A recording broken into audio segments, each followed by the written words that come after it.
Hello everyone, Assalamu alaikum. কি অবস্থা সবার? Hope you all are doing fine. Welcome back to my channel Humaira and Sadia new একটি blog দেখার জন্য সবাইকে ওয়েলকাম। কাছে দূরে দেশ এবং দেশের বাইরে যে প্রান্ত থেকে বসে আমার আজকের ব্লগটি দেখছেন, আই হোপ সবাই ভালো আছেন, সুস্থ আছেন। আমরা আপনাদের দোয়া এবং ভালোবাসায় ভালো আছি, সুস্থ আছি আলহামদুলিল্লাহ। মুসলিমদের বিজয় হবে ইনশাআল্লাহ। দেখতে থাকুন।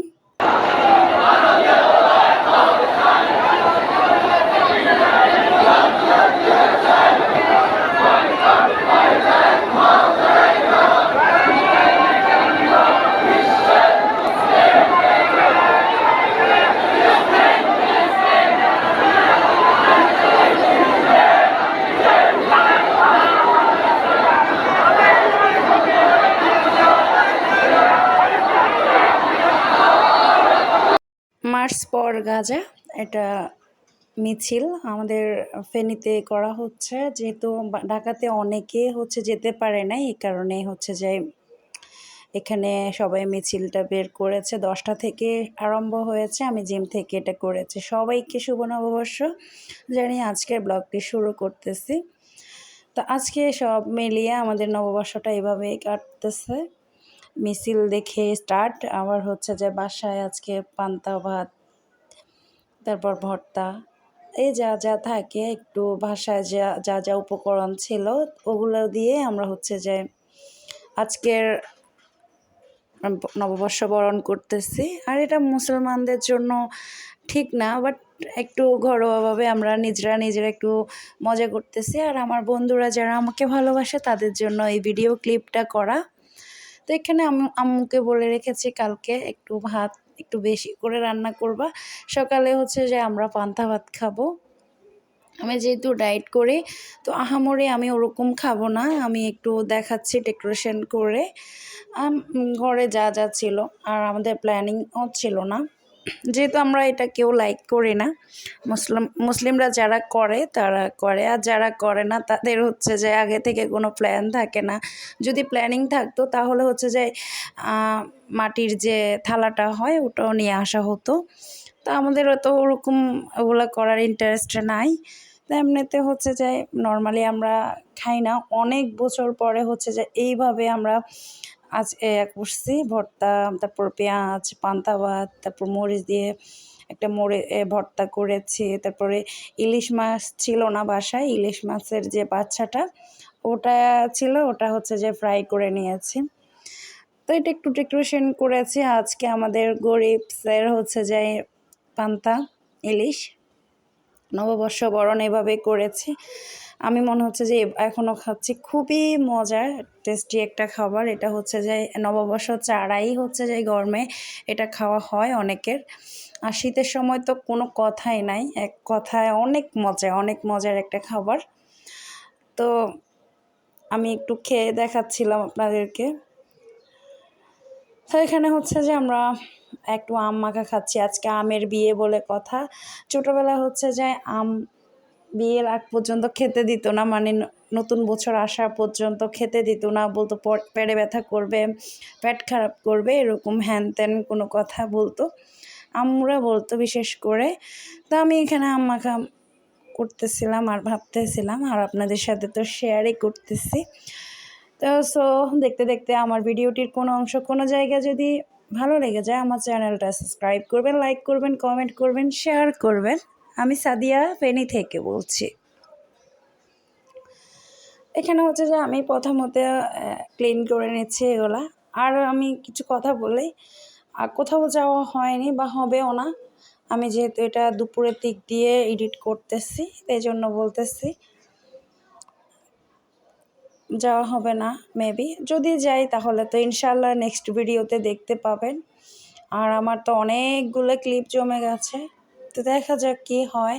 আস্তে আস্তে সবগুলো আপলোড করব। আর যারা আমার পছন্দের মানুষ, ভালোবাসার মানুষ, আমার ভিডিও সবসময় যারা পছন্দ করে একটা লাইক ডান করে দিয়ে দেখতে থাকে, স্কিপ করে না, তাদেরকে অসংখ্য ধন্যবাদ। আর যারা এখনও দেখেন নাই বা স্কিপ করে যান, প্লিজ আমার ভিডিওটা মনোযোগ দিয়ে দেখবেন। দেখতে দেখতে কোনো অংশ কোনো জায়গা ভালো লেগে যেতে পারে, হয়তো বা আমাকেও ভালো লেগে যেতে পারে। তো আমার পাশে থাকবেন, ভালোবাসা দিয়ে যাবেন।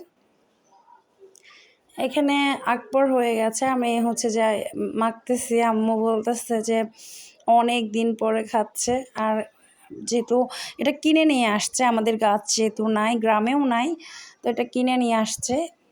কিলো 100 টাকা করে, ছোট ছোট আমগুলা, বেশি বড় না। তো এখানে নানিয়ে হচ্ছে যে নাতনিকে একটু সাজাই দিচ্ছে, নববর্ষ উপলক্ষে দুষ্টুমি করতেছিল। আমরা ওর মানে ওর দুষ্টুমিগুলো একটু ক্লিপ নিয়েছি। আর এখানে হচ্ছে যে রসমালাই খাচ্ছে মাটির হাঁড়িতে, সব কিছু আজকে বাঙালিয়ান ভাবে খাচ্ছে, তাই না? মাটির জিনিসগুলো খুবই পছন্দ, বাট হচ্ছে যে সব সময় ভালো লাগে না। আর জিনিসগুলো হচ্ছে যে সাজানো যায় না, এক কথায় সাজাতে হলে অনেক বিরক্তিকর, আমি এই কারণেই নিই না।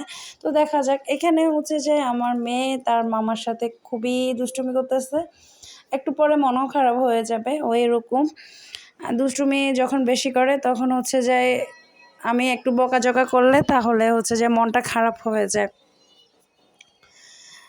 তো এখানে আমি দেখতেছিলাম, হঠাৎ করে একটা উল্টাপাল্টা কাজ করে ফেলছে। তো এটা আর বলা হয় নাই বা শেয়ারও করি নাই, তো সবগুলো শেয়ার করা সম্ভব না। আর তখন মাথায়ও থাকে না যে মোবাইল হাতে নিব, ক্যামেরা নিব, ওরকম মাথায় থাকে না। তো কান্নাকাটি শুরু করে দিয়েছে। তো ওটা একটু করে আপনাদের সাথে শেয়ার করি। আর আমার যদি কোনো ভুল ত্রুটি থাকে কথার মধ্যে, অবশ্যই ক্ষমা দৃষ্টিতে দেখবেন। যেহেতু আমার মেয়ে আমার পাশে থাকে, আমি যখন এডিট করি তখন সে থাকবেই, কান্নাকাটি হলেও ও কথা বলার চেষ্টা করে। তা আমি তো দিই না, মাঝে মাঝে একটু রাখি, আজকে একটুও রাখি নাই। আমি এই জন্য মানে আটকাই যাচ্ছি, গোলাই যাচ্ছে আমার কথা। তো সরি সবার কাছে, স্কিপ করবেন। তো এখানে হচ্ছে সবাই দুষ্টুমি করতেছিল। আর আমরা ওই দিন হচ্ছে যে ঘুরতে গেছিলাম, ওর কিছু ক্লিপ এখানে দিয়ে দিলাম।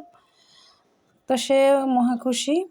সে এখানে আসে হচ্ছে প্রথমত ডান্স করেছে, হাঁপাই পড়ছে বেচারি, অনেক ডান্স করে ফেলছে। আর একটু গরমও ছিল, এই সাইডে একটু গরম, আর অন্য পাশে হচ্ছে যে অনেক বাতাস ছিল। আর মানে এখন যে আস্তে আস্তে গরমটা পড়তেছে, আল্লাহ জানে সামনের দিকে আর কেমন পড়ে। অতিরিক্ত গরম পড়তেছে, মানে 2-3 বার গোসল করলেও হচ্ছে যে গরমটা যাচ্ছে না। এই কার কার এলাকায় বৃষ্টি হয়েছে বা হচ্ছে অবশ্যই কমেন্টের মাধ্যমে জানাবেন। আমাদের ফেনীতে একবার হয়েছে। আর সম্ভবত 13 দিন হচ্ছে কালবৈশাখী ঝড় বা বৃষ্টি হওয়ার সম্ভাবনা দিয়েছে আবহাওয়া অধিদপ্তর, ওটাতে সবাই জানেন, বেশ আর কম। তো দেখা যাক। এমনি বাতাস আসছে, বাট গ্রামের দিকেও একটু বাতাস আসছে, বাট আমাদের শহরে বাতাসটা বোঝা যায় না, যেহেতু বাইরে যাওয়া যায় না, বাট বাসার মধ্যে থাকি, এ কারণে হয়তো বা বোঝা যায় না। সে ডান্স করতেছে না, এখন সবার ডান্স দেখতেছে। সবাই আমার মেয়ের জন্য দোয়া করবে। সবাই হচ্ছে সবার জায়গা থেকে যতটুকু সামর্থ্য আছে বা চেষ্টা আছে নামাজ পড়ে দোয়া, আল্লাহর কাছে দোয়া রাখবেন যেন ফিলিস্তাইনেতে যে এটা হচ্ছে, যুদ্ধটা হচ্ছে, সেটা যেন আল্লাহ ঠিক করে দেয়, সব কিছু হেফাজত করে, আল্লাহ তাদেরকে ভালো রাখে, যেন সুস্থ রাখে। সব দিকে হচ্ছে যে মিছিল আর মিছিল, আহাজারি, আল্লাহ যেন কবুল করে সবার দোয়া, এই আশাই করি। So yeah, that's all for the today. Thanks for the watching everyone. Allah Hafiz.